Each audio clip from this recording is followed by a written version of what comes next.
Yeah, I don't think a lot of people talk about of the discipline, especially after you start making money. Yeah. That's a hard discipline because a lot of people go crazy, especially men. Whoever thinks they already know it all, that's what something's blocked them. It's a self-limiting belief. It's a self-personality issue.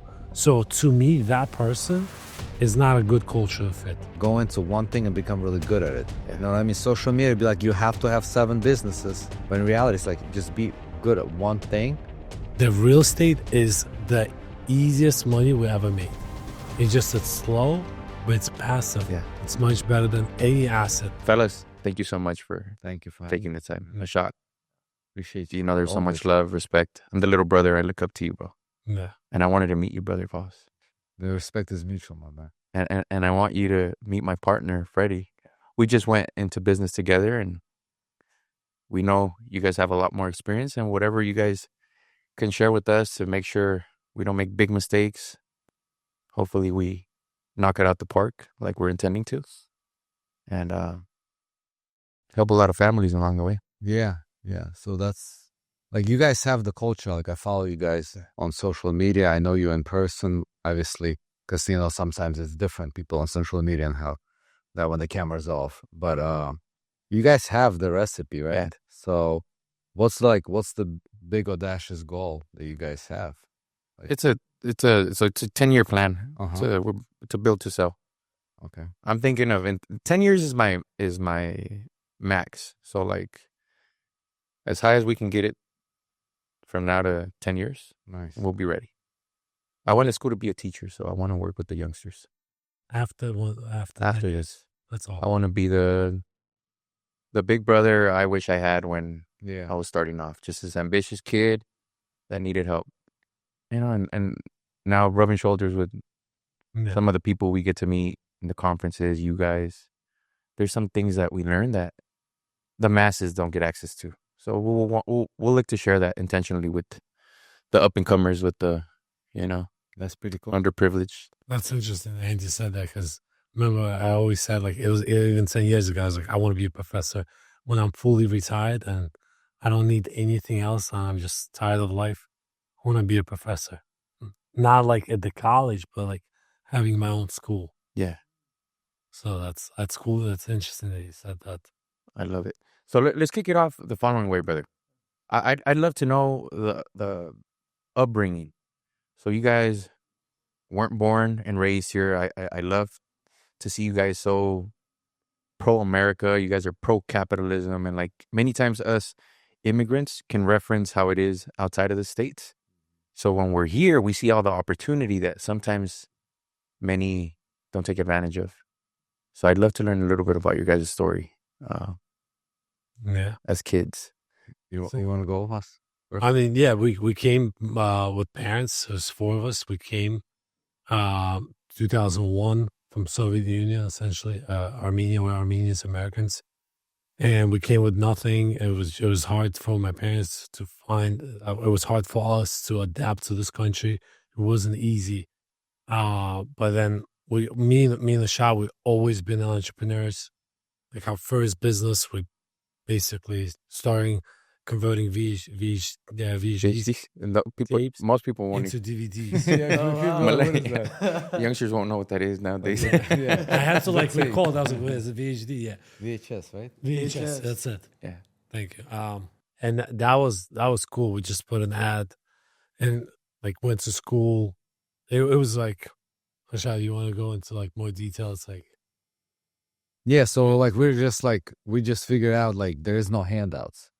You know what I mean? If you want to stay in line for bread and all that, like what we did as a kids in the communist country, like at best you'd be like everybody else, and like not everyone is gonna make it, right? So if you're an average, you know, Badger Schooling says average is the enemy. Don't shoot to be an average. Mm-hmm. Shoot for stars. So we realized coming to this country, there's possibilities because over there you gotta stay in line. You want to eat, you gotta stay in line. And here it's like you are whatever you make it. You can be whatever you want to be, you know? So blend of opportunities. And so we're like, start hustling. All right, what can we do? All right, well, there's a lot of immigrants that came from our areas and we didn't have DVDs. And a lot of it, like, you know, older tapes on the VHS. So we're like, all right, we're gonna, I don't know, what was $10 or $15. We'll convert your VHS to the DVD. We already had a computer. Vaz is smart in the family. He knows how to figure everything out. I'm like, all right, let's make a business out of it. So that was our first gig. I was 15. He was like 13, 14. Then we decided to like, all right, let's start. Because we live in Philly, right? We grew up in Philly. And Jersey is next state over. And they have the beaches and stuff like that. I'm like, what if we're going to go to, it used to be Pathmark back in the day. It's like a convenience store. We'll buy a cooler. We'll put the ice in. We'll put the waters and the sodas. And right on the beach, we'll walk around and sell it for more. So people don't have to walk to the boardwalk. We'll sell for the same price. But then, you know what I mean? So that was like another gig that we did. That was a funny story about that. If you guys want to hear about, like, Let's hear it. So we don't know if it's legal or not to sell the sodas on the beach. Because, like, you have to have different things. And like, I'm like, well, how do I find out? I'm like 15 years old, like less than a year in America. So I'm like, I tell my friend, I'm like, all right, because I didn't have a driver license. So I'm like, drive me to the police station. I'm just going to ask the police because I'm like 15. I have no idea how things are done. Yeah. Like, all right, just drive me to the police station. He's like, for what? I'm like, I'm going to ask if it's legal. I don't want to, like, get arrested or anything like that. So then he drives me to the police station. It's like from the movie, I'm telling you. Yeah, you can't make it up. Yeah. I go to the police station and there's like a couple of police officers behind the window. There's a clerk lady. And she's like, can I help you? I'm like, yeah, I'd like to ask a question. I had like a much harder accent than now. Yeah. I like to ask a question. And she's like, yeah, sure. And it's like, people are busy doing something. I'm like, I was like, I was wondering, can I sell coke on the beach? And it's like a movie, man. It's like a music stops. Everybody stop what they're doing. A couple of police officers like had like their hand already on the gun. Like, what the hell? No, the cop came out. He's like, he said what? Yeah, he's like, what are you trying to do? And my friend is like more Americanized. He's been in the country for like 10, 15 He's like, years. what he meant is Coca-Cola, Sprite. And they're like, oh, and everybody just continued doing whatever they were doing. They're like, oh, it's like, that's yeah, where he's like, it's like, we're trying to sell it at the beach. It's like, oh, whatever. You had to go to that municipality and ask them a question. It's like, yeah, you got to be careful. And they're like, we start laughing and stuff like that because I didn't know what Coke is like, right? So I'm like, Coca-Cola. But yeah, that was funny. It's like a guy with like, at 15, I already had like a mustache and stuff like that coming in with a heavy accent asking if he can sell Coke on the beach.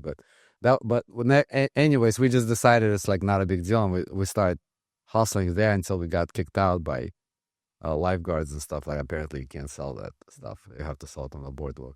So we just had like that mindset of like, what can we do? It's like, we don't want to like, when I was 18 years old, I was actually selling mortgages at 18 years old. I didn't know that. Cold calling people back in the day. Crazy.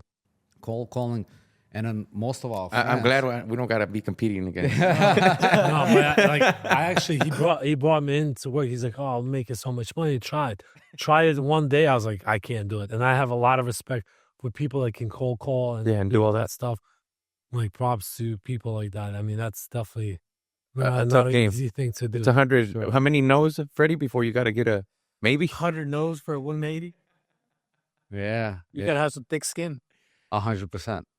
Yeah, 100%. But again, our boys were like, dude, we're working McDonald's. You know what I mean? At 17, 18, we're still in high school. Yeah.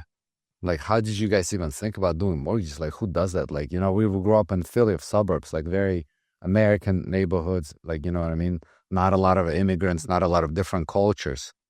So they're like, dude, like they were just blown away. Like, how did you even figure that stuff out? But we're just like, always, what are you doing? Like, what are you hearing? Like, we don't just sit there and just like, oh, they told us to go to school. Oh, they told us to. Everybody works in McDonald's. Like, we always try to communicate and network with people. Like, what are you doing? What are you doing? Like, trying to figure out what are people doing that we're not doing.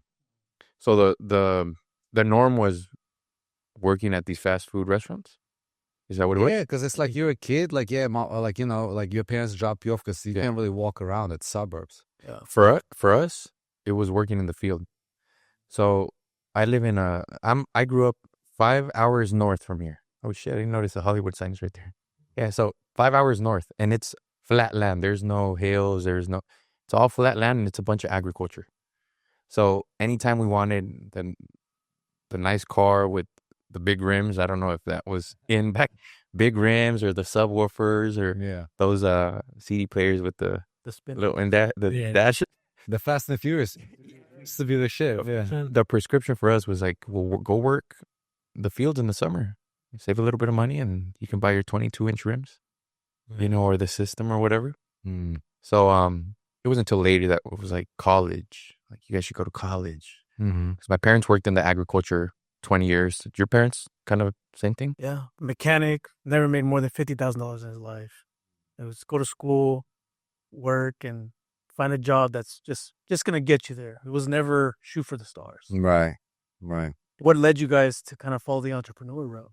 So, I mean, we actually went through the route of going to college. I remember that. Yeah. I mean, that was the American dream for us. We thought that was the American dream. So we went to college. When I went to Penn State, he went to Drexel, both of us engineers. And when we graduated, both of us got a job roughly about the same time. I ended up being in Pittsburgh. Ashot was, I think he was like in suburbs in Philadelphia. And both of us were miserable. Like, this can't be it. What's the pay? What was the pay for? I mean, at that time I think we started like at 55, something like that. Shit, I would think that 65 maybe. The title sounds legit. Yeah, but it was like I was moving up, making more and more money. But like, you still like you feel like you're in prison. You feel like you're in the box. You can train. Like, if I work harder, I was like penalized by my coworkers. People didn't like me in my job because like, oh, you're trying to undermine me. Yeah. And then I start working slow. I have like bored. I don't know what to do. Me and him on the phone every single day. Like, what should we do? Like, it has to be like an exit strategy. He quit the job within how long? Like 7-8 months. Yeah. I was just like, that's not for me. Was pay about the same for you? So he was 55. He started 50, like, mind you, like 2010 is when we graduated. The economy just crashed to the very bottom. Sure, yeah. We were lucky to get jobs. Many of our friends and like whoever went to college with us, they couldn't find a job. Yeah. And then the thing is, like, once you graduate, you have 6 months to find a job because then you have to pay off the student loan. And they couldn't find it. So they went back to school to get the master's, PhDs, just so they don't have to pay off the loan. Because the economy sucks. Like what are you going to do? You know, the payments are pretty high. So we were lucky that we found the job. We didn't have to go back because I'm not going back to that freaking system, the school system. I was like, no way. So thank God we found the job. He was, he got a little bit better job. I was $48,000 a year. So after $4,000 after taxes, I don't know, I was getting like $3,200. Yeah. So the reason why I asked is because I want to go to I went to school to be a PE teacher, and I finished. And right before I started an intern, I went to my sister's house. She had been a teacher for 20 years, and she had her master's. And I cracked one of her checks open. Maybe a little, unethical, but I went and I cracked it open. I wanted to look 20 years into the future, and it was like $9,000 gross, but it was like under $6,000 net.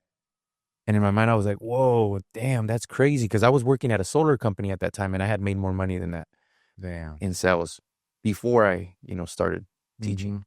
So it was very discouraging. So I'm like, oh, hell no. So then I found out I was going to land anywhere from like $55,000, $60,000 first year, minus 35% here. It's also nothing. Yeah, nothing. So then I knew I had to stay in sales, but I didn't know what vehicle. And you went to school too, no? I went to school too. Similar position. I was working a desk job. I hated every second. I was just telling Danny about the man behind the scenes that if someone was telling me, you're lucky you have a window seat. And I felt like I was going to jail every day. Yeah. And it was actually a plumber that got me to go into real estate.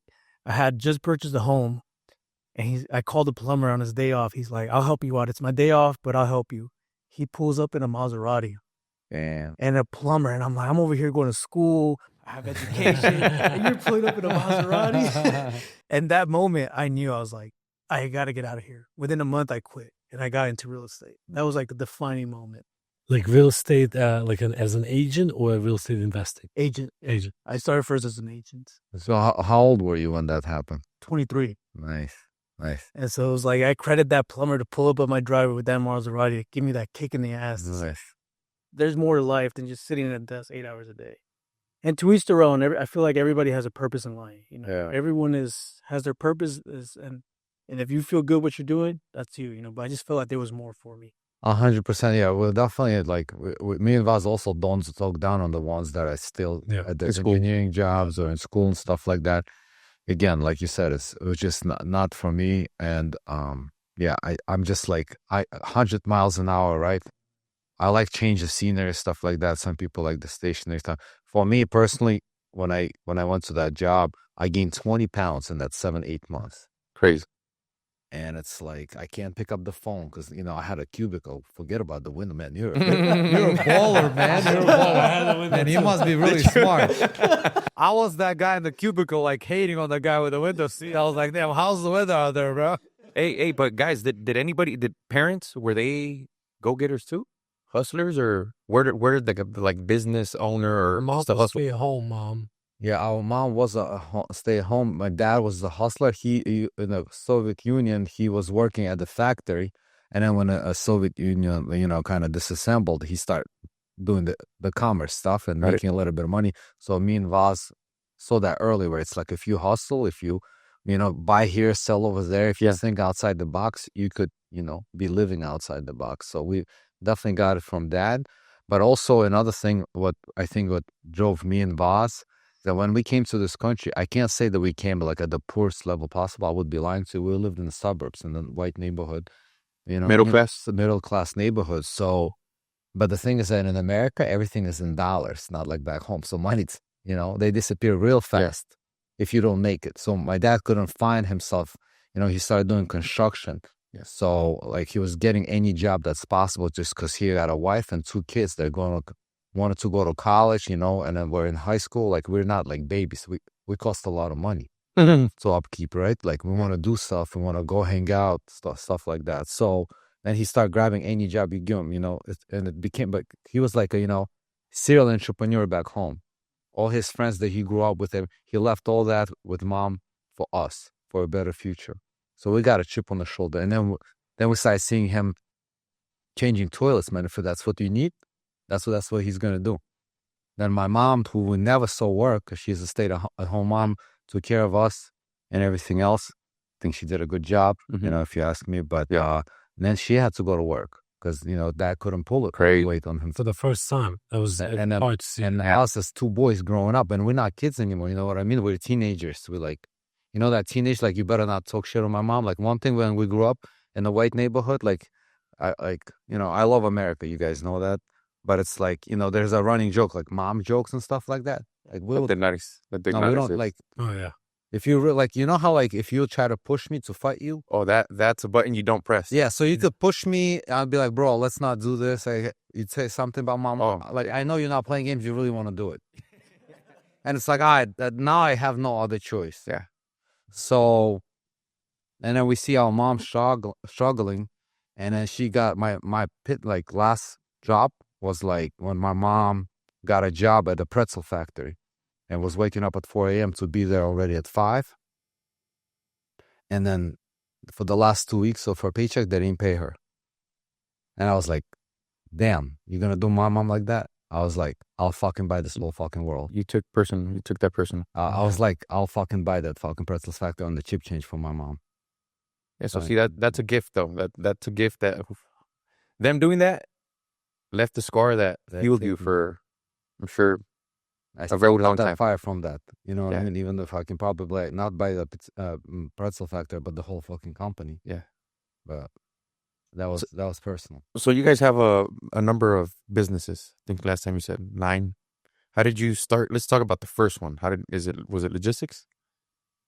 Yeah, the first. Let's talk about that. How did you find the vehicle? Because I did a bunch of sales. When I graduated and I had everything lined up beautifully for me to start teaching, which I loved. I would do it if money weren't a thing. I would. That's what I would love to do. Work with the youngsters and help them out when I'm sure they're trying to figure it out at 16, 17, 18. Yeah. And the biggest decisions that like people make are around those ages, and to think that they know exactly what like decisions to make, it'd be sometimes foolish. So I'd love to be the big brother to help them there. But Yeah, I tried a lot of sales jobs, but I knew that I was struggling to find the vehicle. Then I found mortgages and game over. Right. But for you guys, like, how did you find the vehicle, and then how did you start expanding into other ones? Yeah, so like Vas said, he stayed on at the engineering job for a little longer. I quit like earlier, uh, working there for 7 months. And I start looking into business, like what the hell I'm gonna do, because I can't work for anyone, unfortunately. I wish I could, but I can't. So what I start looking for is something where I can scale.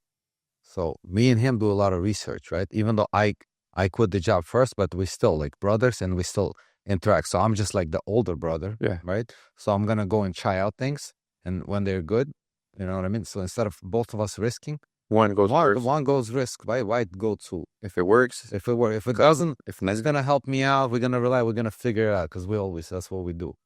So me and him start looking into FedEx business in 2000, what was that, 2000, like 10, 2011, something like that. And one of our friends got in it, and then basically kind of give us the rope. So I was like, came back to Vaz. I was like, yeah, what do you think about that? But like, the internet is gonna continue growing. Vaz is very like techie, so Yeah. he's like, the internet's gonna go. The iPhone is the cool thing. Like, people are gonna be ordering more and more. So I'm like, if they're gonna be ordering more online, we're gonna have more deliveries. So I'm like, it's a good field to go into. Less brick and mortar and more online. So I go in that business, and one thing about, if any takeaways, the young entrepreneurs can do is figure out where one model makes money, and then you replicate that. Freddie, just like you said, you have to make 100 calls so you get one maybe. So that's it. After that, it becomes a numbers game and a mortgage game, right? Yeah. Versus like, how about we'll create a new plane, and it's going to be awesome. We're going to make billions. You can probably do that, but it's like, it's not scalable. It's like you kind of shoot in the dark, and if you miss, you screwed. Versus here's like, figure out a model that you can scale. So first, like, I do 3 S's. We scan any industry, we figure something out, then we scale that. So multiply. So we figure out one truck, how much money can it bring us? I don't know, just for hypothetical, $1,000. Okay, well, that's not interesting. Like, I have one truck, I have an employee, something doesn't happen, I have to hop in on that truck, make sure all the deliveries get. Okay, so make $1,000, bro. That sucks. Okay, but what about if you have 100 trucks? Mm-hmm. Oh, that's interesting. Like Dunkin' Donuts. Yeah. Okay, well, one Dunkin' Donuts costs, whatever money it costs, 600,000, whatever it is. Mm-hmm. It makes 20 grand a month, bro. 20 grand a month. I have to buy a business. I can probably go work for somebody or make cold call and make 20 grand, right? Solar, whatever mortgages. That's not interesting. Okay, but what if you have 15 Dunkin' Donuts? Oh, it's 300,000. Oh, that's interesting now. So a lot of people just want to be like, I want to create an app, and Vazgen can talk about the success of apps or software SaaS. Yeah, I heard the one he made. Yeah, so I see your guys' YouTube videos, bro. I appreciate it. I really do. So it's like, yeah, you can make one like Instagram, and Facebook can come and buy it for gazillions of dollars. That happens every day. But what are the odds of that? Like, we like to be like, dude, how do I make little by little, but then it all adds up? You know what I mean? Mm-hmm. You guys in the real estate business now, you guys know, like apartment buildings or something. You buy one duplex, 2 doors. All right, well, you have to put 80 grand down, this and that. All this work, and get the good tenants for you to make $500 a month. Yeah. Like, dude, what the hell am I gonna do $500? Okay, what if you have 100? Yeah. Oh, it's 50 G's now, passive. Oh, that's interesting. But people don't want to look at it. Like, you already guys know, like, I have a 10-year run for this business, right? Because you know what it takes. You can't be like, in a year and a half, I want to sell this business for $180 million. Somebody does it, maybe. But if you shoot for that, and you miss, you screwed. But if it's like, if I want to have 15 Dunkin' Donuts and makes 300,000, if I'm gonna have 12 and it's gonna be 280, it's okay. I'm not gonna cry too hard. So we just look for scalable businesses, and then the third S is a sell. So you scan the industry, you find something, you scale that up, and then you sell it. So that's what we do. We getting into the selling. Sometimes you don't want to sell. In your case, you say you want to sell. Yeah. But I mean, real estate, we don't want to sell, but any other business, you got to sell. But you guys did sell a building recently. think that was like a Yeah, 6. that What, also- broke even? Yeah, just Which there's is good. strategy behind that Yeah. as well. You're like, it wasn't performing. We'll just Yeah. let it go, get into something else. Yeah. And you checked the agent there, like, hey, brother, you don't know what you're talking about. Like, I was like, look at my brother over here. You know, like a lot of times, like I'm not a real estate. I don't have a license. I never study that. Right? There's also a benefit of not being an agent. Yeah. Okay, I can tell you guys why. Yeah. But people that's a real estate, like a real estate investors knows a lot more than most of the real Agents. estate agents. It's a different type of Yeah. understanding. And when somebody's like, especially pisses off a shot, telling them what to do, be like you're the one that, you should be paying me for teaching me. Yeah. But like my biggest thing is what Ashot was talking about, like, is the business scalable? Yeah. Like, yeah, you can make a lot of money in the business, right? Let's say logistics. Mhm. You can make more money than real estate, right? Per property versus a truck. But one of the things that can we 1,000x the logistics. You're like, oh, and then we started like, no, what do you mean 1,000x? It's impossible. We have 100 trucks, right? And then you start realizing, so it's not truly scalable. With real estate, we can 1,000x. Yeah. As long as we have enough time, funds, and strategize properly. So like that's my biggest thing is like, if the business is not scalable, say if it's a restaurant and you can leave it because otherwise you can't, then it's like, to me, it's not a good business. Yeah. So you guys have, again, multiple businesses. How did you, because we hear it all the time that the average millionaire has 7 streams. But then many of our people, many of our followers sometimes want to get to the 7 before they get one real one. Yeah. One good sized business. What's the recommendations there? Like, when did you guys start going from logistics to something a little different? Yeah, I mean, we already had like 12, 15 trucks, and then we opened up a mechanical shop because then we were like, we wanted to save the money. But on your note, what you said is like many people see the end goal, and they're like, oh, that's what we need to start with. Yeah. So that's the biggest myth. That's the biggest mistake. Never The see biggest that. pitfall that people do is they kind of compare your chapter 13 to their chapter 2. Yeah. It's like you Sequence, got to read the chapters. Don't skip through them, right? Because then you want to know what the hell they talking about in 13. You know, you might do 7 businesses, 9 businesses, and you're like, and now what? Well, you just missed all the other chapters. Yeah. Do one chapter at a time. Do your thing, and then create goals. Like in the beginning, I asked you, what's your goal, right? That's because that's very important. Like we have every day, I have 13 different ideas of. And out of 13, I guarantee you if I actually do, 11 will actually make money. But if I start doing all that stuff, like, you know what I mean? I already don't sleep. Sometimes my wife wakes up at 4 a.m. and I'm like this. Yeah. I'm like working on executing idea number 12 because like my mind doesn't shut off. But you have to be disciplined. You have to be disciplined. Be like, and whenever you start something, let's say it's mortgages, right? Or it's real estate. They're like, all right, until we have 100 agents, we're not going to do Anything else? title or something, whatever, and stick to that, because we always have ideas like, you know, like a will before the horse, whatever the saying. So like laser focus on one thing. Never do 2 things ever until you master that and you're so confident it can float on its own. Then you can do, and you want to do a second thing or expand that one, then do it. A lot of like young investors or beginning investors, they're like, oh, I'm doing this, but like you're not making money in anywhere. That's the biggest mistake. It's like, oh, I just want one of them to hit. No, that's not how it works. Yeah. You can't do that. I think right now more than ever we're overstimulated. There's a lot of noise. You know, we see one YouTube video that this guy makes $1 million, we want to do what he does, and then this guy, and then we open up Instagram and that guy's killing it in that. We're always trying to be recruited. So I think, laser focus. On one, master, make it money, start making money, create a system where you can operate on a system that's scalable. Otherwise, if it's not scalable, get out of that business, sell it, move on to another one. Yeah, I think that what comes to mind is going back to you asking what's the end game, what's the exit strategy. A lot of people have businesses where their business is a cash cow, but they don't know it. They just know to hustle. They don't know that even build to sell is a thing. I know my mom or just family members that are in business don't know that that's even a possibility. or the fact that it could be a legacy play. Like, I believe that's why you asked, like, hey, what's the game plan here? So those options, and then what you guys are saying is, just it's so important to, yes, if you want to open up different channels of revenue streams, to think about them in the long term, but not till one actually grows into a big baby. Yeah, you have to put the goals in, so to really also work on your discipline. Yeah, because it's very important. A lot of people, I'm sure you guys know, in our communities, they'll get the bag, and then somehow they'll lose it. They haven't developed the discipline after they got the bag. So one thing is you're developing the discipline as you're getting the money.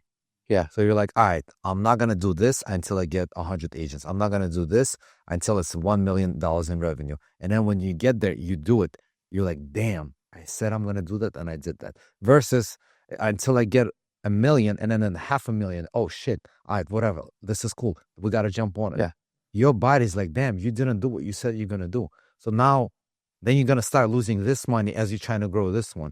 Because it's like the universe works in mysterious ways. Yeah. So when I met Bobby back in 2020, okay, we were in a training down the street, and I'm like, Bobby, I'm barely touching money for the first time. A little bit of money, a lot more than I ever did. Right. But I was making my $30,000 a month, and I was like, Bobby, I want to start investing. I hear everything you're saying, and I know I need to invest in cash producing assets. What do you recommend? And he said, you're making how much? And I said, about 30 on average.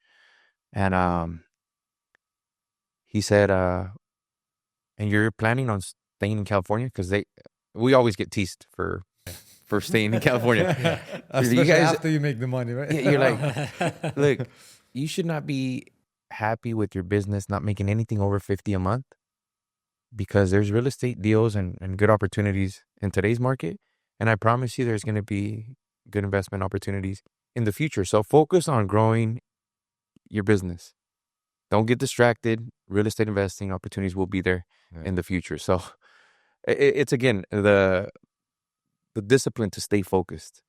100%. To not get distracted and not wanting to start things prematurely. Yeah, I don't think a lot of people talk about online of the discipline, especially after you start making money. Yeah. That's a hard discipline, And again, like, some of us made money that we haven't made in the past. So, like, how do you, like, still calm down? Because a lot of people go crazy, especially men, where, like, oh, shit, like, you know what I mean? I've never been cool. Oh, now I have money, all right? So I'm going to do this. I'm going to, go show those people that I got money. I'm going to pay for that bill. You know what I mean? All the naysayers, I'm going to prove everybody. Like, we come up with these, like, stories and, like, fake, like, enemies and haters just to, like, continue grinding, right? Just grinding. I mean, for us, like, for Vaz and I, like, we're hustlers, right? We didn't come from, like, crazy, like, wealth where they teach us, like, how to, like, do anything. So at some point, you have to turn off the hustler and turn, like Vaz said, the processes, the procedures. We do the with Brian EOS. With Brian EOS and stuff like that. What is it all for? It's you can only rely on your hustling for so long, until it burns out. It will burn you out if you don't learn new skills. Yeah. So the recommendation is, yes, many times when we're starting off, we do need to move with a lot more urgency than what the masses are moving, like at the pace that they're moving. But the hustle should last 2, 3, 4 years till you get up and going. And then it's starting to invest in people and in teams and systems and processes, so that you indeed do have a system that prints money. Yeah. And thank you, brother, for connecting us with Brian. Yeah, of course. Our company is no longer an infant. It's probably like in its teenage years. We're looking to break 5 mil. It's our sick. That's awesome, man. Year 2, so it's cool. With Freddie next year, the goal is 8 figures. That's awesome. And he's got his nice portfolio. I'm barely investing into my first commercial building. I think I told you last time. So now I got a little bit of money parked and thinking of, okay, so this is operating a little bit more systematically. Now, hey, if you guys roll out that course that you said you guys were I'm gonna sign up, bro. Yeah, Fred, And then you I- have a real estate portfolio? I do. Yeah, Nice. Little, Is little it bit. commercial Probably or not compared to you residential? guys, but, residential, and then I just bought my first laundromat this year. Oh, it's good. So tapping into the commercial a little bit. So That's awesome. Laz loves a laundromat. So yeah, laundromat is awesome because it's cash cow. But like in real estate, we read the Rich Dad Poor Dad, I saw that. and that was like in 2000. I mean, I was Last year, wasn't it? 7 years old. Okay. 2000. What was it? Well, which one? The Rebel Capital? No, the Rich Dad. But anyway, so we like after we read the book multiple times, we in the shop like, bro, like we need to start investing into real estate. The real estate is the easiest money we ever made. It's slow, but it's passive. Yeah. And it's like what I love about like why we're so passionate about real estate.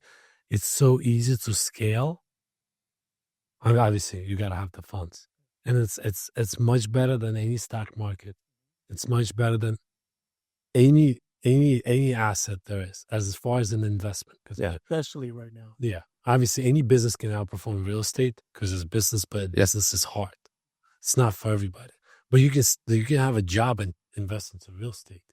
I mean, that's what I kind of did. And So it's like long term.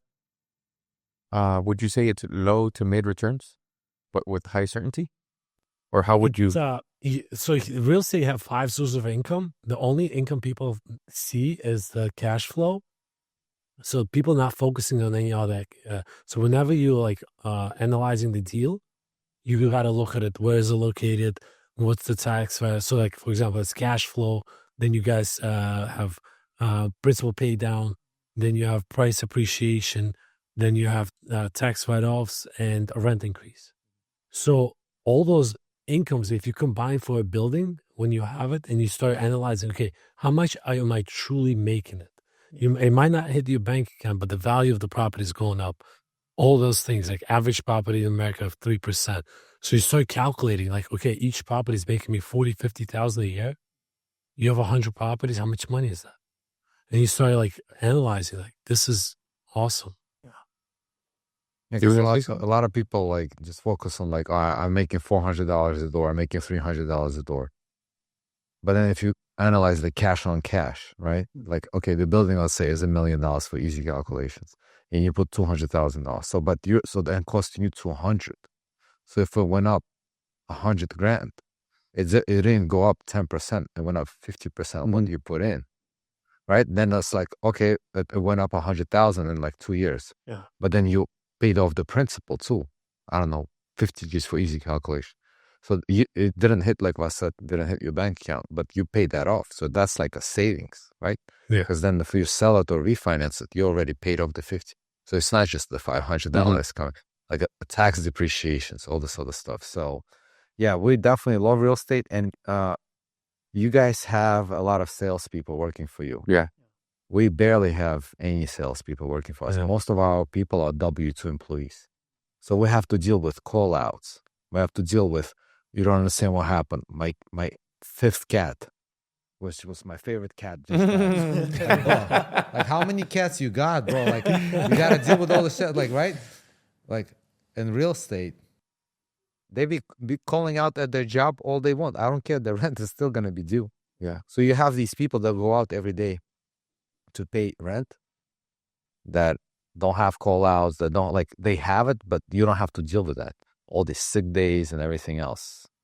So they just go to work and then they bring you the money to pay for the rent. So in return, you know, a lot of people be, oh, these like landlords, like, in return, we provide good housing. We provide, like, what we do is we do type of renovation on a house that if me and Vaz would not want to live there with our family, we want to rent it to you. Yeah. There's a lot of people that just patch shit up. Yeah. Like, oh, these colors don't match. I don't care. Like, I'm not going to live here. This is how they look at it. That's not how we do it. Yeah. Premium work to make sure that they want to stay long term. Yeah. They want to call your apartment as their home. That's our goal. Where do you guys see the economy going? I mean, we have the elections coming up.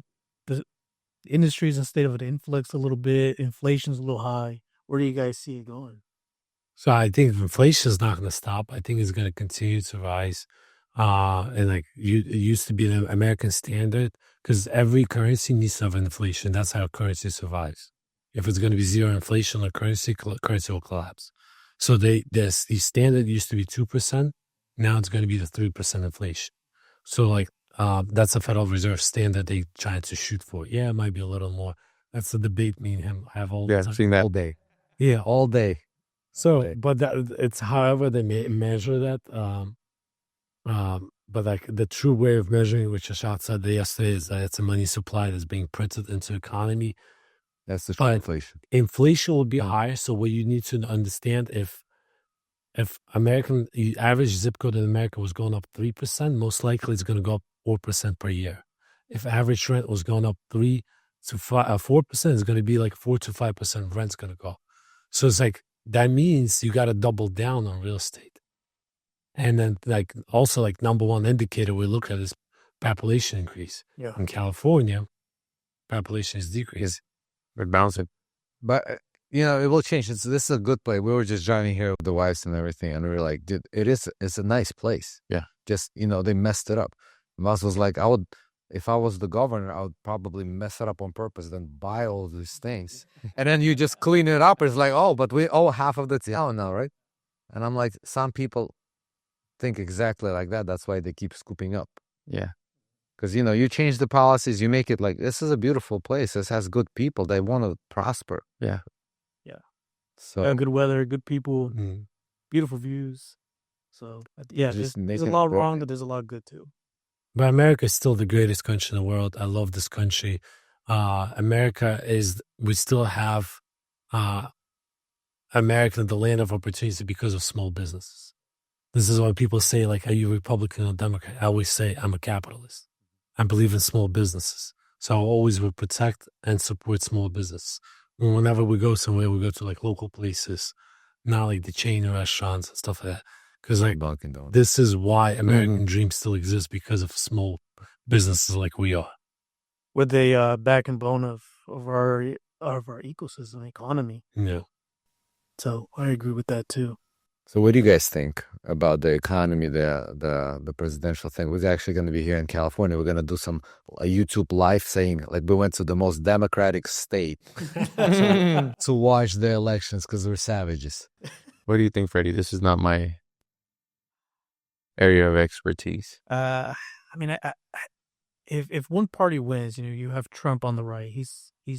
He has Elon Musk as part of his possible cabinet if he wins. He has a lot of strong people surrounding him. They're all economists. They're all, For the growth. For the growth. Yeah. So I do think the economy will flourish a lot better. I think Trump does a really good job of putting the pressure on the Federal Reserve, the federal government, to keep interest rates down. Mm-hmm. Interest rates, real estate kind of faltered a little bit because of the high interest rates. Right. If you're a cash buyer, real estate is an amazing time for you right now. But if you are using loans, not a lot of stuff makes sense right now. So I do think if one party wins, there will be an instant benefit. If the Democrats win, I do think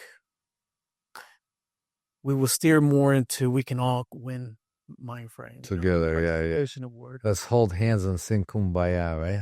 It's just like if Kamala wins, I think the inflation will be slightly higher. So that's one thing we just have to calculate and watch out. So it's like, to be honest, I want one party to win over another, but like for us, it doesn't really matter. And for all the viewers, like, don't be upset. Just say, how will I strategize? That's all we've been talking for like last week. That's my approach too. If this party wins, we're going to go heavy on this sector and then solve this.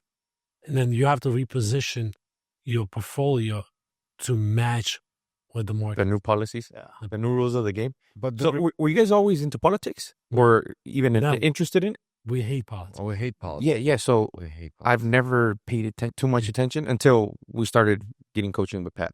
He's like, you need to know who's running. You need to know if they're pro or con businesses or whatever policies they say they're going to be working on, because it will impact your guys' businesses. And if you guys are the leaders of not just your household, but like you're leading all these people you guys employ, then like you guys should at least care to know what's going on. So I'm like, shit. But that's once every 4 years. It's like Olympics. You watch it, you understand, okay, the party wins. You put a strategy in place for your business because you have to do well. If you're gonna focus on like, oh, this and just be obsessed for the next 4 years, Yeah. what good is it gonna do? Yeah. You want to do good for your business. So what changes will you make if one party wins versus the other? Yeah. If you're still gonna operate the same way, I mean, that's not good. How has your guys' ribs? So I think that's what you called her in one of your posts. Hmm? The ladies. How do I pronounce your Guy? I just got married, bro. I flew in this morning. I washed my hands, took my ring off. I'm usually on the phone or listening to something. I left my fucking ring in the bathroom, so I lost my ring Of the airplane? in the airport. Airport. Oh, wow. Yeah, so I might go shopping for another ring in a little bit. But I know how important it is to have your significant other aligned, and even more when you guys are partners, and the last person we sleep with is the spouse, and there's conversations there to make sure that they're aligned. Like, let's talk about that, because me and my sister are aligned, and my job is to get my sister and my cuñado, my brother-in-law, to make sure they're also aligned so that there's never misalignment there. What can you guys advise me, and how important has their roles No, I think it's been? important to be on the same page. Yeah. How do you guys do it? How do you help? I know these trips have to help. Yeah, no, it's like, so here's the thing. If let's say you're reading, you're growing, and then that person is not, or you're working 12 hours a day and that person is not, you guys will fall apart. Because she's going to be a stay home. So you're Just going to think about that. Instead of work, think about this. You go into the restaurants, clubs, right? Uh-huh. And then your wife is just home. Yeah. Eventually, you guys will have different interest stuff. Yeah. And then I feel like you fall apart. If you're doing the same stuff together, if you're going to the same places, if you're working the same jobs, talking about it, you guys are going to be closer. So I truly believe doing the same thing, because like before, I feel like my wife, I mean, she's here, you can ask her. We probably will. Can we have you? I feel like she didn't understand why I would work 13, 14 hours a day. She was confused. Is this early on or? Yeah. Okay. We've been together for 12 or 13 years. Okay. So she was confused why sometimes I would work from 7 to 9, 10, and I would come home, I would be on the computer. Now I come home, she'd be like, oh, did you do this? And she's talking about work and assigning me tasks. And I'm like, wait.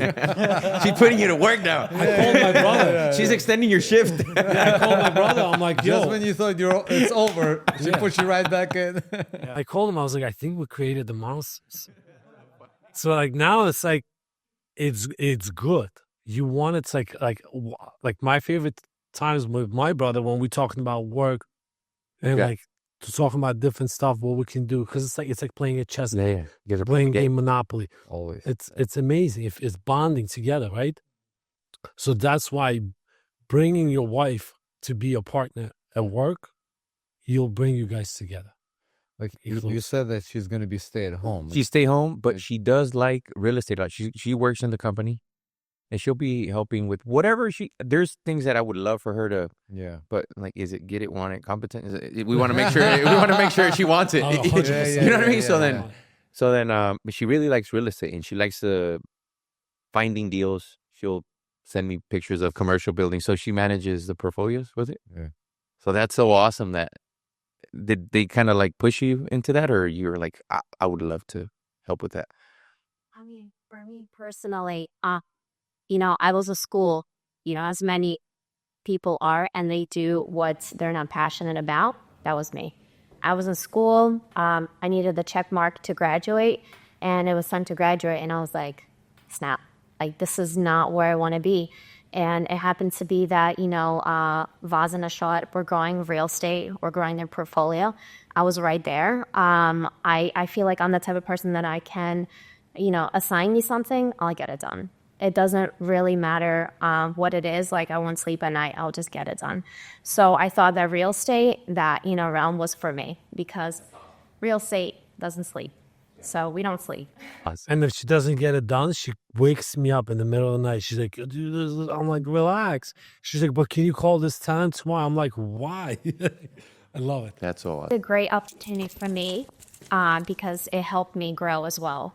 Last thing I want to do is just sit around and watch them succeed alone, which I think they're capable of that. But when you have such a strong relationship bond, like me and Gaia, I think that they can rise. All right, flip that camera around now, brother. So now, how has it been dealing with Ashot? I know he's going 100 miles an hour. Are you sitting in the visionary seat in the accountability chart, or who is? Of course, yeah. Yeah. So then I'm sure he's always on the go. How do you manage? I'm gonna show my wife this. So Okay, so he's always been very ambitious, and I knew that from the start, and I always supported that. So when he was working at FedEx, I would say up to 20 hours, especially during peak season, I knew he had to do that for our family, for our future, and I always supported that. If I had to, when we had our son already, and he was very little, I would take him to a different bedroom so he gets sleep. Enough sleep as much as possible, and then he goes back, next day back to work. So, and it's always been like that. So things kept changing, and I supported him. But at some point, I was in school just like Val, and then he suggested me to try something different, to try business. I never considered myself being a part of a family business, and but I tried with his support, and then now I'm running daycare, and I enjoy it truly. Not because he wants to hear that, but that's definitely what I like to do, and working with people and exploring myself, and even discover myself from different angles that I definitely wouldn't try it on my own, because I would rather stick to safe choice rather than being risky. Yes, but he definitely encouraged me. So he is a role model for our family, I would say. And so kids look up to him, and I'm trying. So we like that a lot. And when he's working so many hours a day, kids already know that daddy needs to provide. So whenever they see him, whenever they spend time with him, they truly appreciate it. Just because they see him hustling all the time, and we're just on the same page. well, congratulations. My mom is thinking bigger now because of your daycare business. So congratulations. Thank you. Brother, Yeah. I remember the story on how you guys met. That was fun. I don't know if you want to share it, but man, it was so funny. It was so good. And then her coming down, and she didn't know how it was going to be over here. It was just painted maybe a little different. Yeah, I mean, I'm not gonna share the whole story, but I want to maybe point out to people that are watching. It's like, whatever you want in life, if you know that's what you want, just go after it, and doesn't matter what's going on. Like I saw my wife's picture, and I was like, that's it, she's the one. Yeah. And she lived 18-hour flight with multiple Transits. layovers.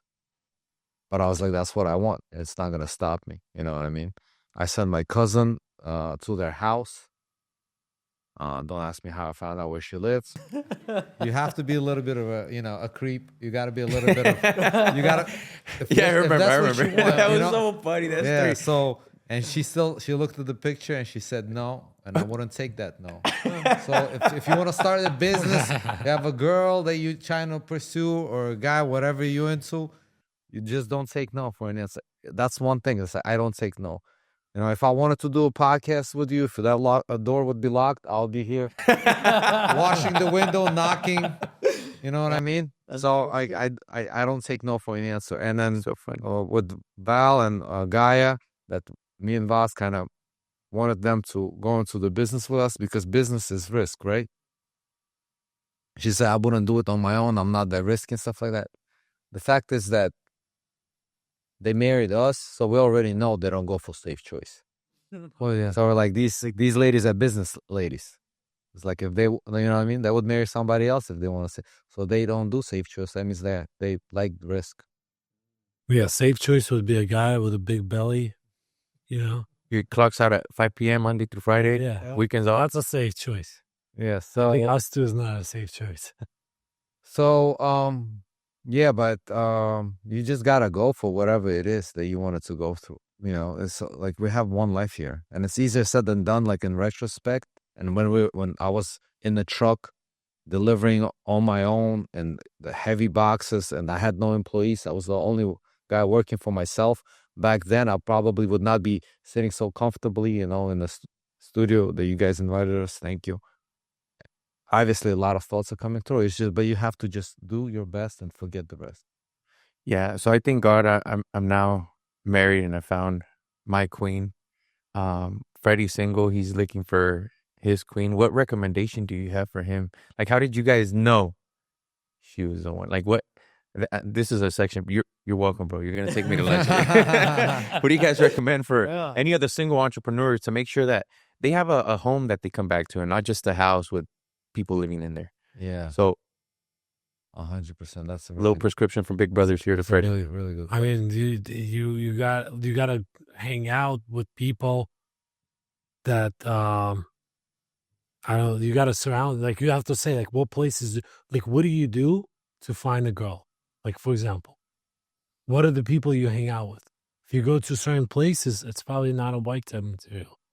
And there's like you can go to church, and I'm not the one that's pushing it. You can go to different family events, weddings, like, but you have to surround yourself so you can possibly increase your odds of finding it. Yeah. Wow.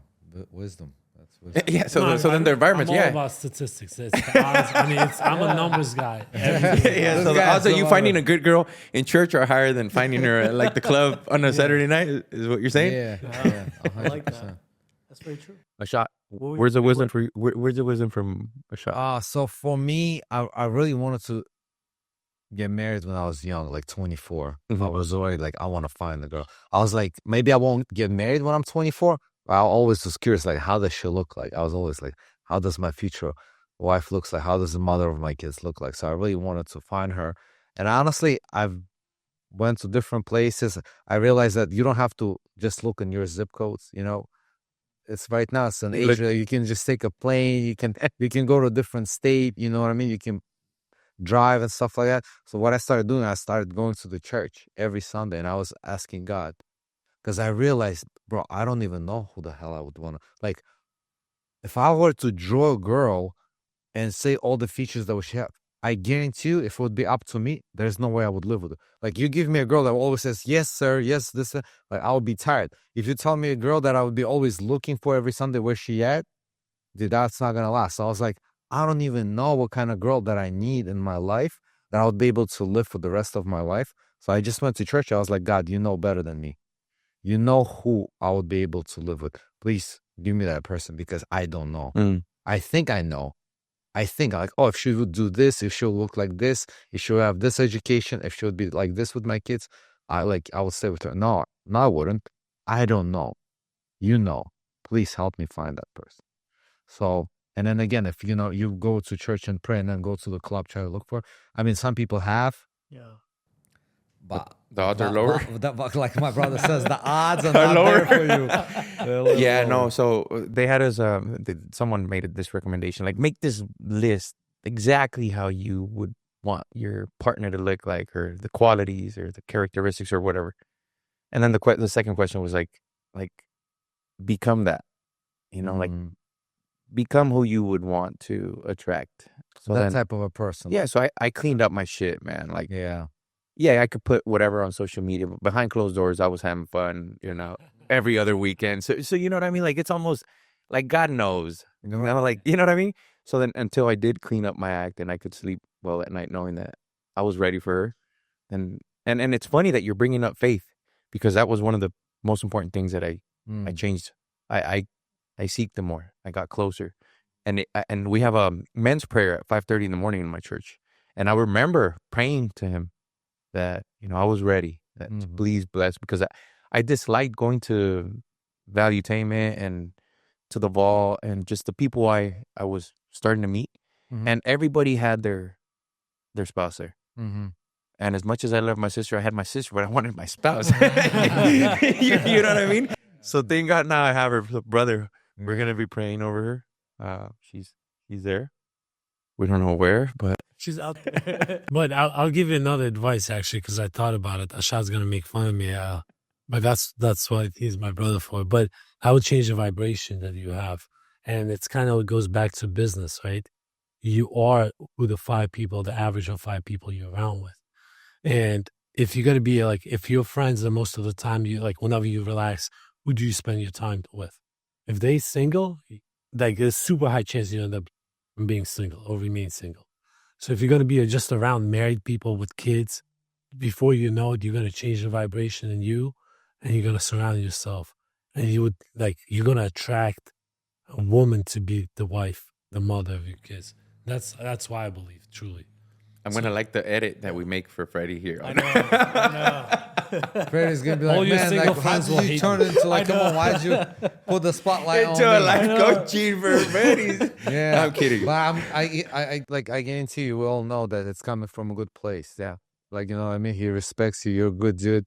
Yeah, we just wish you nothing but the best. So, we all seen a good dude with the wrong girl. Yeah, turns into not something good. With the right girl, it just accelerates. Yeah. You know what I mean? So one thing I'll say, and I never said that to my wife. It's when I was 28 before I got married, right? So I had the same brother, I had the same parents, I had the same degree from the same college, same hustle mentality. But then when I got married, I took off, and we are where we are. So what changed? When I had no money, when I didn't like myself in the mirror, when I had no kids, when I didn't have a purpose, I had all the same thing. The only thing that changed, I had my wife next to me. So I give her a lot of props because that's the only thing that I could see that changed. We were talking about that in the car, actually. Well, For Andy, at least, it's a lot of hyper focused. You know, get rid of a lot of the distractions in our life. Everyone has distractions, but once you get rid of a lot of that, it allows you to hyper focus. Yeah, just the business that we're talking about. Go into one thing and become really good at it. Yeah. You know what I mean? Social media be like, you have to have 7 businesses. You have to have this. But in reality, it's like, just be good at one thing, really good, hyper-focused, like you said. And then you can do like other business. But they don't really matter because this one will always be your top priority. Yeah. Like the one that makes you the most money. Everything else is just maybe for you not to be like crazy bored and continue to have that thing. So in relationship, it's like you gotta go. It's like, you know, social media might be like, you know, Del Bazir or something else. You gotta have 15 girls to go to the movies. Reality is like you really have that one that you really want to go to the movies with. Everything else is all like flair. What are some of the values that you guys have as a family that translate to business as well? I feel like, you know, our companies have their own set of values that we've been working on. What are some of your guys' that, you know, family and business alike? There's no non-negotiables. Number one is for me is loyalty. Number one. So the reason why me and my brother, we can make fun of each other. You know what I mean? I started bowling when I was 21 years old because my brother was always making fun of stuff like that. So it's like, you know what I mean? But besides that, we know that we want the best for each other. Yeah. So he could do a little deal, something like that, and I don't know, make a little bit of money or something, whatever it is. We don't have like competition between each other. We have a competition, us two against the world. So how do we know that? It's because we know we got each other's back. Just like growing up fighting, you know, it could be 10 guys. I know if it was shoulder to shoulder, don't matter. Because I know that he won't accidentally, and I see a punch coming, like he got my back. Or it's like, oh, sorry, I was like tying up my shoes before he got knocked out. We don't have none of that. Yeah. So we just, with that growing up, it's like, he knows I can be pushing him, saying, how come this sale sucked? You 8 out of 5 out of 100. I just had an episode. I'm like, how would you rate yourself? He's like 8.5. I was like, out of 100? You know what I mean? Like, I can do that to him because he knows I want the best for him. And he'll make fun of me all day long in front of my wife, our parents, like that. I love it. And then I know he's not trying to bring me down in front of my parents or my son because he wants the best for me. So where does that come from? Loyalty. Like, so we bring that family, like, you know, it's very hard to have brothers. And then once you get married, now it's 2 more individuals. You know what I mean? Val can be like, oh, I can't believe Gaia said something to, like, you know, there's different dynamics in families. It's very hard to stay close. But then imagine now we're in business together. Like, you know, I'm not an easy person. to work with. Baz is very technical, like very smart. It's very hard for like Gaia to like, keep up with conversations. But we just know we want the best. So same thing with employees. They know I want them to be successful. So it's like what Ashot say, like one of the like it's the trust and the loyalty. So whenever you say something to somebody, you're not trying to hurt them. You want the best. So like they need to trust you with that. It doesn't matter if it's a partner or your employee. You want to elevate everybody. Yeah. How do you guys instill that to your employees? Because sometimes that can backfire. So they may not know your personality and they could take it the wrong way. How do you guys instill that into your employees? They might not have the same culture, so they just if they think you're coming from a bad place, then maybe they're not meant to be there. So it's not a one-way street of like it's your response. It's they have to be able to accept that. If they don't accept that, I think that's also good to part away. I like that. But if they have the resilience, if they understand that like they don't have like that culture of like never quitting and stuff like that, eventually it'll come like. But then if you have that mentality, yeah, there's like we don't have to hold anyone hostage or anything like that. But it's like think about like your parents, right? They might have made a lot of mistakes throughout, right? But back like they want the best for you. Like my parents are not Jesus Christ or anything like that. I'm not Jesus Christ to my kids. So I might do something or maybe say something, maybe a little louder than I should or something else. But at the end of the day, they know I'll die for them. I'll kill for them. So they know that. So that's the top. And then if you make little mistakes, it shouldn't really matter that much because we're all humans. And for me to parent you or lead you in the company, but to be on eggshelf, I can't do that. I have two more questions. Go ahead. You guys invest a lot into yourself, into your business. We have a lot of followers that are also entrepreneurs. Yet I don't know how many are willing to reinvest so much into themselves. Sometimes we get really emotionally attached to the funds we make. And you guys are busting out how many trips this time around? Going to see Brad Lee, Birdos, Andy Elliott. I don't know who else you guys got. But you know what stops them? Yeah. A lot. It's what stops them is the ego. Yeah. Okay. It's the ego of like self-knowing. Like Ashot keeps saying like, oh, my smart brother. I mean, I hate when he says that. That's why I keep saying. I hate Why? No, because for me, there's like so much more. Every day I read, like today, this morning, I was on different forums, just reading different stuff, like learning about a new server, how to upgrade our systems. And it's like, that's something I like. And when you sit there and you read different people's forums, you realize that you're not that smart. And then whoever thinks they already know it all, that's what something's blocked them. It's a self-limiting belief. Yes, the ego. It's a self-personality issue. So to me, that person is not a good culture fit. Because like this is, everybody has to learn.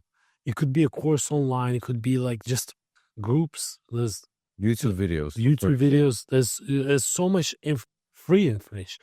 There's paid information. You always have to do it. And like you can get a mentor. There's a shortcut. That's the like there's so much. I mean, that's why I can't work with people that think they know it all. Yeah. Yeah, but the thing for me is me and Vaz, we have abundance mindset. So when there's trillions of dollars out there, I don't mind paying 100,000. Yeah. I don't mind paying 50,000. I don't mind paying 150,000 to bring 12 people and pay for their flights, hotel, restaurants, show them good time. We go to Patrick's events, that could be pricey. You start bringing 10, 12, 15 people. But there's so much more out there. So I don't know. I mean, I just know we're gonna make it, and some people think we made it already, but it's when you have big audacious goals, it's just the beginning. We're just starting out, all four of us here, right? Like some people might look at you and be like, "Bro, if I would be you right now, like that's it. I would slow down. This is it right here."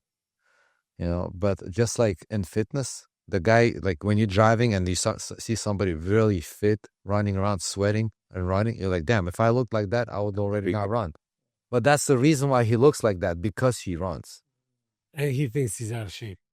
How about some of the biggest mistakes? We'll end with that one. Some of the biggest mistakes that hopefully your scores can lead to like not being someone else's scores. We could just share the blessing in business. We've been in business for how long already? Well, we've been in business for a while, since we were kids, probably at least 15 years, where we after college. So because we graduated to 2010. So we've been like in that serious mindset. But with logistics and all that, it's been 12. Then when we start really making good money. Been 12 years so far. What have been some of the biggest lessons you guys have learned of being in business for yourself? I mean, it's a little, my answer would be slightly different. The biggest mistake I made was not understanding what investment is. So I understood what working for somebody and a business, owning a business, operating a business, right? But not understanding investment, not doing enough research, because people get confused. It's a whole different bucket. So business investment is a bucket that you invest and you never pull out, ever, to the rest of your life. And then if you want to reinvest, and you take the investment, put it somewhere else, but you never put it back into you. So that's that element of understanding what truly investment vehicle is. I would want every single person to try to understand and read as much to understand what is investment. It's so opposite than business, and it's important, especially if you're making some money. It's important to invest some of the money. Like, let's say you have a successful mortgage company, take some of the money, put it into real estate, and then understanding how to do it. So that was it took me probably the longest to understand that, and I wish I understood it earlier. What about you, brother? For me, it's not thinking big enough. So we like kind of grew up here, especially first generation immigrants. I'll make an example. Like, let's just get a little small restaurant.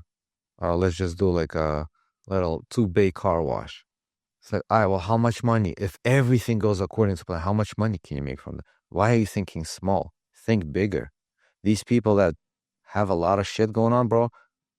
So I'm gonna give you guys a little preview of how I talk and how I am. Okay. They shit the same way we do.